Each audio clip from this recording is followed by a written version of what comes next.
हाय नमः। भारत की मिट्टियाँ, भारत की मिट्टी के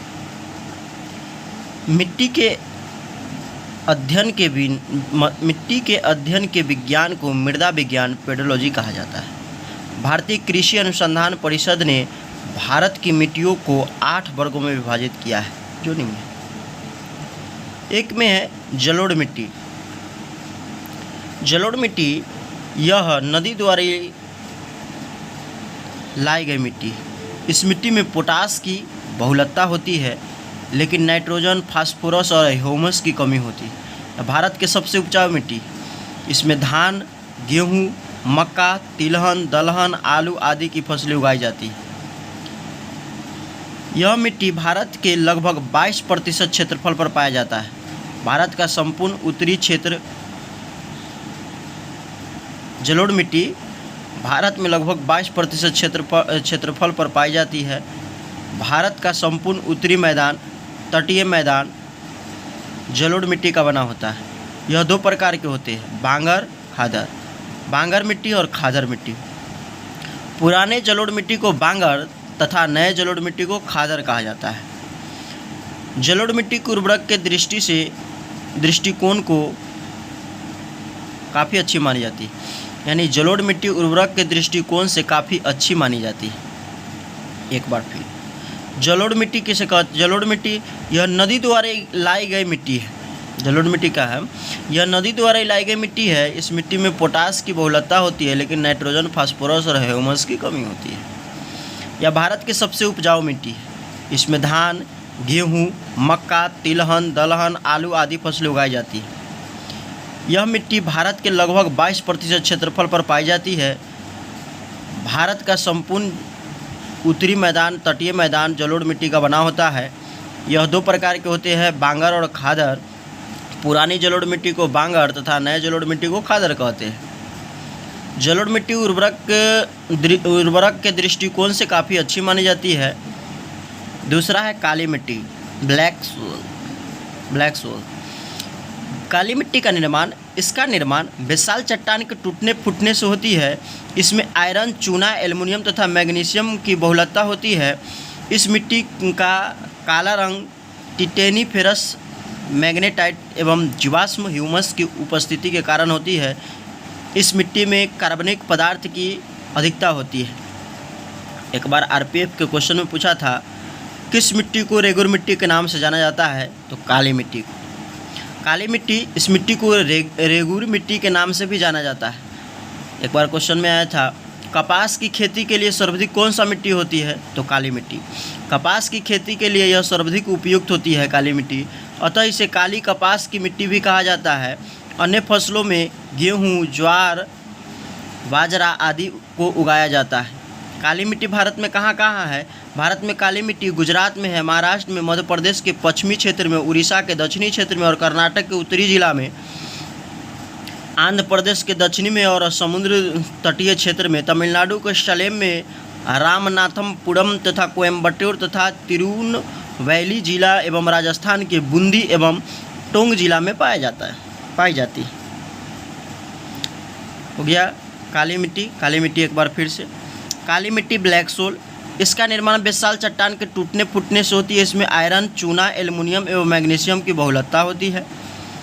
इस मिट्टी का काला रंग टिटेनीफेरस, मैग्नेटाइट एवं जीवाश्म ह्यूमस की उपस्थिति के कारण होता है।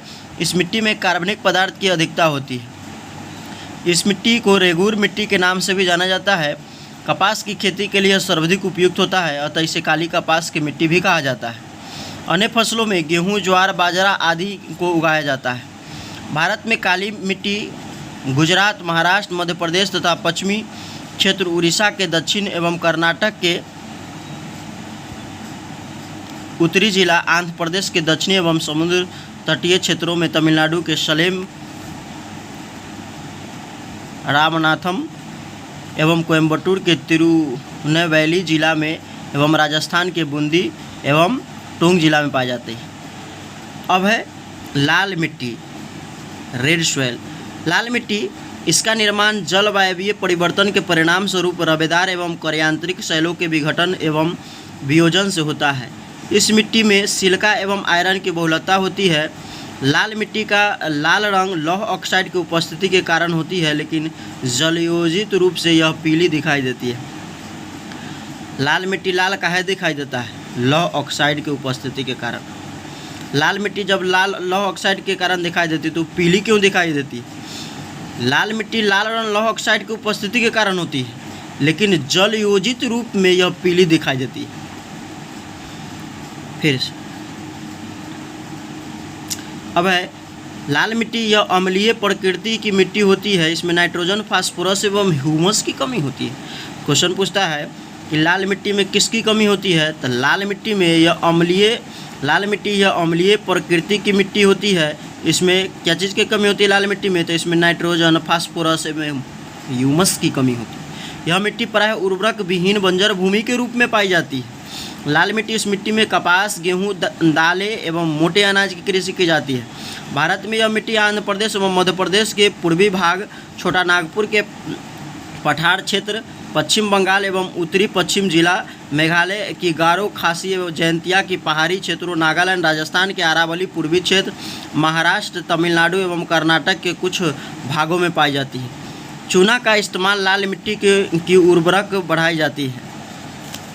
अब है चौथा नंबर लेटराइट मिट्टी। लेटराइट मिट्टी के बारे में जानते हैं। इसका निर्माण मानसूनी जलवायु के आर्द्रता एवं शुष्कता के क्रमिक परिवर्तन के परिणाम स्वरूप उत्पन्न विशिष्ट परिस्थितियों में होती है। इसमें आयरन एवं सिलिका की बहुलता होती है। शैल के टूटने फूटने से निर्मित होने वाले इस मिट्टी को गहरी लाल लेटराइट, सफ़ेद लेटराइट एवं भूमिगत जलवायवीय लेटराइट के रूप में वर्गीकृत किया जाता है। गहरी लाल लेटराइट में लौह ऑक्साइड तथा पोटास की बहुलता होती है। इसकी उर्वरक कम होती है, लेकिन निचले भाग में कुछ खेती की जाती है। सफ़ेद लेटराइट की उपस्थिति सबसे कम होती है एवं कायोलिन के कारण इसका रंग सफ़ेद होता है। भूमिगत जलवायवीय लेटराइट काफ़ी उपजाऊ होती है, क्योंकि वर्षा काल में लौह ऑक्साइड जल के साथ घुलकर नीचे चला जाता है। लेटराइट मिट्टी चाय, इलायची एवं काजू की खेती के लिए सर्वाधिक उपयुक्त होता है। बड़ा बढ़िया चीज़ है। लेटराइट मिट्टी में कथी की खेती होता है? तो इलायची के होता है, काजू के होता है, चाय के होता है। लेटराइट मिट्टी में चाय, इलायची, काजू की खेती के लिए सर्वाधिक उपयुक्त होता है।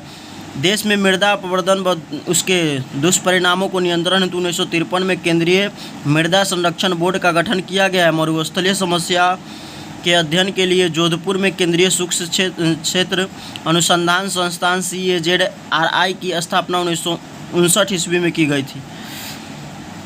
कृषि पहले राज्य सूची के अंतर्गत था, लेकिन अब समवर्ती सूची के अंतर्गत 4 अक्टूबर 2006 को किया गया है। राष्ट्रीय